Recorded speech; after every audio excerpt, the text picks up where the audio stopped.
Semangat pagi. Assalamualaikum warahmatullahi wabarakatuh. Salam. Om Swastiastu, Namo Buddhaya, salam kebajikan dan rahayu. Hari ini saya akan mengunggah tentang belenggu diri yang harus disingkirkan. Ini adalah bagian dari pendidikan karakter yang diberikan pada mahasiswa. Dan semua apa yang saya bentangkan bisa di-copy, bisa di-share, bisa dibuat sebagai pembanding dan sebagainya karena isinya adalah mengarah pada motivasi serta jauh dari sifat-sifat untuk membuat perpecahan. Intinya adalah kebersamaan mencapai tujuan yang mulia. Saudara-saudara yang berbahagia, kali ini akan saya kupas satu demi satu tentang apa yang disebut dengan belenggu diri itu yang harus disingkirkan. Lalu apa yang disingkirkan itu? Ya, semua yang membelenggu. Membelenggu siapa? Membelenggu kita. Setiap kita membuat suatu keputusan, kadang-kadang kita tidak bisa memiliki justifikasi begitu cepat karena terbelenggu oleh pikiran-pikiran, oleh suatu keyakinan yang justru tidak akan mencapai sesuatu dengan cepat. Seperti biasa, ada disclaimer bahwa gambar, visual, foto-foto yang ada di slide ini bukan karya saya semata, melainkan hasil unduhan dari dunia maya. Ini adalah komitmen saya yang setia menghargai karya-karya orang lain. Saya hanya memodifikasi beberapa dan tidak total. Terima kasih sang kreator, mudah-mudahan Anda akan lebih kreatif di masa depan. Nah, kalau kita berbicara tentang kesadaran bertanggung jawab, maka kita berbicara tentang diri kita. Kitalah yang bertanggung jawab atas keyakinan kita. Jadi, kita harus punya responsibility yang kuat atas sebuah keyakinan yang kita miliki. Kemudian, kitalah yang bertanggung jawab atas isi pikiran kita.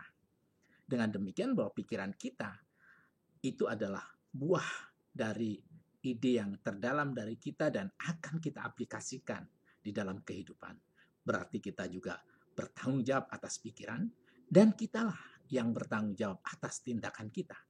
Karena tindakan adalah yang bisa dilakukan itu merupakan drive dari pikiran kita. Dan pikiran kita itu atas supporting atau dorongan dari keyakinan kita. Jadi kita harus bertanggung jawab pada keyakinan, pikiran, dan tindakan.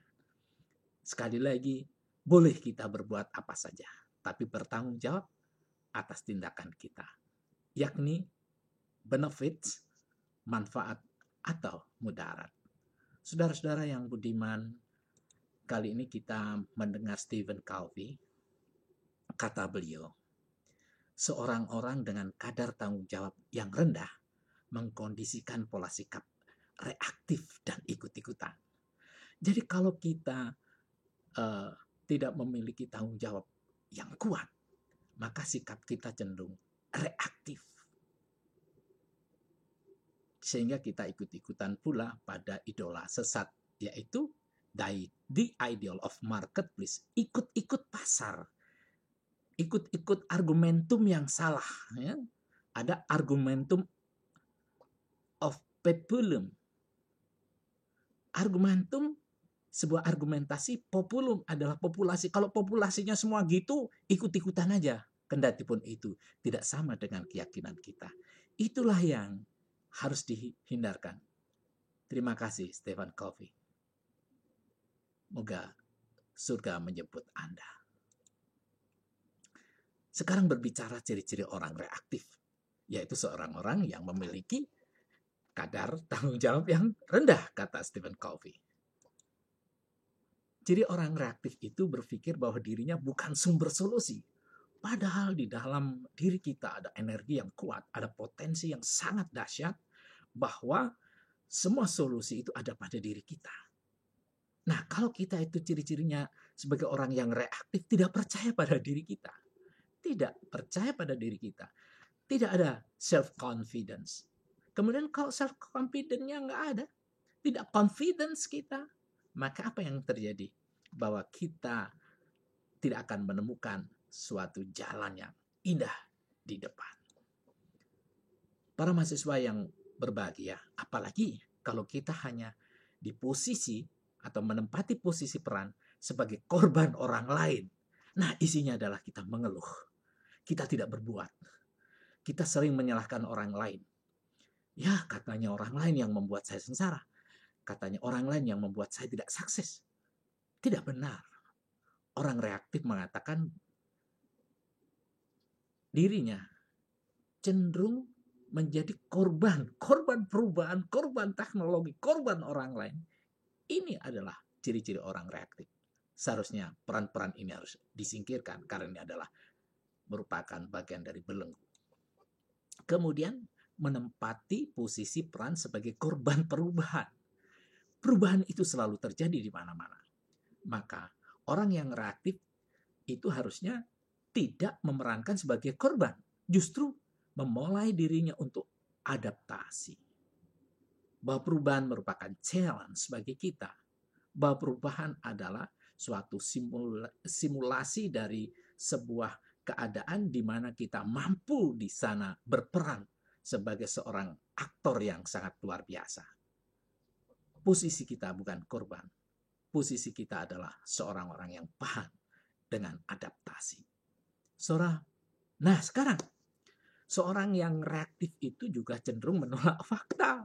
Lari dari kenyataan, mudah konflik, tidak memiliki komitmen. Maaf ini tidak memiliki komitmen dan sangat mudah ingkar janji. Jadi prestasi, kecenderungan ingkar janji besar. Kemudian cenderung membuat alasan-alasan yang sangat luar biasa. Jadi orang yang reaktif itu adalah pabrik membuat alasan. Ya, jadi pabrik membuat alasan. Jadi suatu katakanlah global alasan mungkin. Jadi ini yang harus dihindari. Ini adalah belenggu-belenggu sesat. Saudara mahasiswa, kebalikannya kita menempati posisi yang sangat luar biasa ini. Kita semua bisa. Ini akan saya tampilkan ciri-ciri orang proaktif. Orang proaktif akan menemukan sesuatu yang luar biasa di depannya. Kebahagiaan selalu ada dengan jarak yang tipis di hadapannya. Itu orang proaktif. Ciri orang proaktif. Memiliki tujuan yang jelas dan memiliki komitmen untuk memperjuangkan. Sekali lagi bahwa selalu salah saya nulis memiliki kurang i. Jadi memiliki komitmen untuk memperjuangkan apa yang jadi tujuan dan tujuannya itu jelas. Ini yang perlu dikembangkan oleh kita semua bahwa kita harus memiliki tujuan yang jelas. Kata seorang orang bahwa tanpa visi, without vision, kita akan menjadi apa? Beris, bahaya. Tanpa mission, kita menjadi apa? Confused.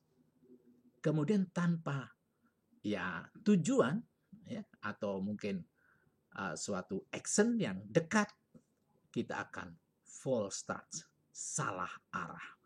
Orang proaktif memiliki mimpi dalam visionnya, diterjemahkan dalam misinya, dioperasionalkan dalam tujuannya. Inilah yang untuk diperjuangkan apabila kita ingin mencapai sesuatu yang luar biasa. Saudara mahasiswa yang berbahagia, memiliki niatan dan komitmen yang kuat itu adalah ciri orang proaktif. Nawaitunya bagus, komitmennya kuat, dan itu mencapai suatu manfaat yang dahsyat, saudara-saudaraku. Saudara-saudara yang berbahagia, kalau kita berbicara tentang komitmen untuk mencapai sebuah sukses, ada sesuatu pikiran dari Andri Wongso, seorang motivator Indonesia yang mendunia. Katanya demikian, sukses tidak lahir secara kebetulan atau keberuntungan semata. Sebuah sukses lahir karena perencanaan yang matang, kerja keras dan diikhtiarkan, serta dialiri nawaitu yang baik. Niatan, sekali lagi niatan. Saudara mahasiswa yang budiman, seorang yang proaktif itu menempati posisi peran sebagai penentu keputusan, penentu kebijakan. Itu yang akan terjadi. Katanya orang, justification by fight. Sekali lagi, semangat proaktif selalu dialiri dengan kata spirit. Mampu mengantisipasi perubahan. Kalau reaktif justru avoid, jauh dari atau menjauhi. Tetapi kalau orang yang proaktif menginvite sebuah perubahan, welcome to change, time for change, dia akan mengatakan demikian. Inilah ciri-cirinya. Kemudian harmonisasi selalu dibangun dengan pikirannya, karena sebuah sukses tidak akan bisa lahir tanpa kemampuan kita personal approach, kemudian good in communication, kemudian juga kemampuan kita hoax merangkul yang lain, tapi juga ada kemampuan satu, menghormati orang yang lain. Disinilah mampu menjalin hubungan dengan orang lain secara harmonis, saling pengertian, dan terhormat. Mutual respect, mutual understanding, itulah yang dikembangkan pada kita yang memiliki ciri-ciri proaktif.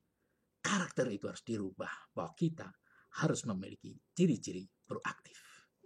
Kemudian jangan lupa menempatkan diri kita sebagai sumber solusi atas masalahnya atau masalah orang lain. Anda tidak boleh untuk membonderit jauh dari permasalahan orang lain.